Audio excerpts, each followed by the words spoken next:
Capital punishment দুভাবে ছিল, আছে একটা মৃত্যুদণ্ড, একটা আজীবন কারাদণ্ড। মহামান্য বিচারপতি তার ক্ষমতার বলে তিনি দিয়েছেন। আমি তার কলম বা তার রায়কে আইনগতভাবে চ্যালেঞ্জ করছি না। পরিবার সিবিআই তদন্তে খুশি নয়, পরিবার সিবিআই তদন্তে। না, আপনি তো অন্য কথা বলছেন। আজকে তো জাজমেন্ট দিয়েছে বিচারক। সিবিআই তো সঞ্জয় রায়কে মেন অ্যাকিউজড করেছে এবং সিবিআই যে চার্জশিটটা তো আপনারা না পড়ে বায়াসড কোশ্চেন করছেন। না না, 30টা পয়েন্ট বলেছে সিবিআই, যেটা এটা অমীমাংসিত এবং আংশিক। 30টা পয়েন্ট বলেছে, যাতে আরো অনেকে যুক্ত থাকার সম্ভাবনা সিবিআই ওপেন রেখেছে চার্জশিটে।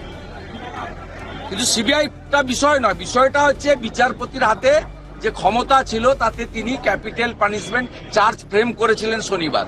তার দুটো জিনিস ছিল, একটা হচ্ছে তিনি তাকে মৃত্যুদণ্ড দিতে পারতেন অথবা যাবজ্জীবন।